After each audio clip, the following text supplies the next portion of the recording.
सम्भाषणसन्देशसंस्कृतमासपत्रिकायां प्रकाशितानां बालकथानां ध्वनिप्रसारणम् इदं बालमोदिनी इति। पुरा आसीत् गाधिः नाम राजा। तस्य एकमात्रपुत्री सत्यवती।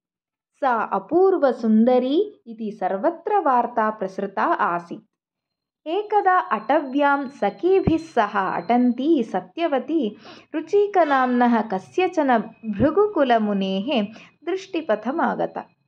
निरतिशयसौन्दर्यभरितां तां दृष्ट्वा हृतहृदयः रुचिकमुनिः तां परिणेतुम् ऐच्छत्। सः महाराजं गाधिम् उपसर्प्य स्वस्य इङ्गितं निवेदितवान्।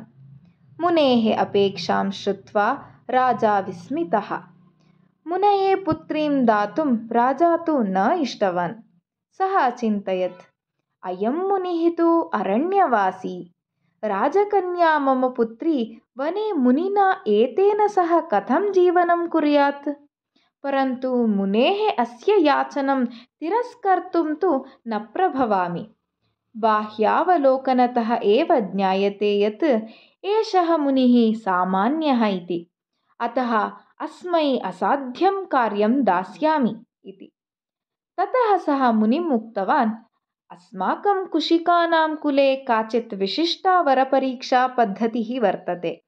यः एकतः श्यामकर्णान् 1,000 अश्वान् आनयेत् तस्मै एव पुत्री दीयेत।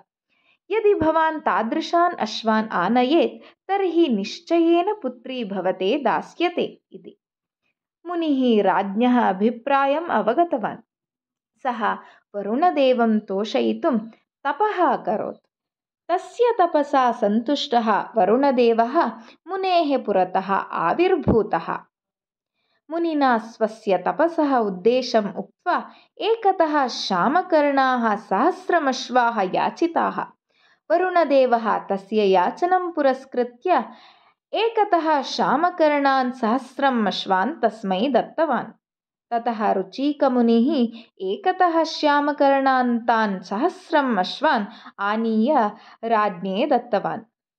कस्यचिदपि सामर्थ्यं दर्शनमात्रेण कदाचिदपि न उपेक्षेत इति राज्ञा अवगतम्।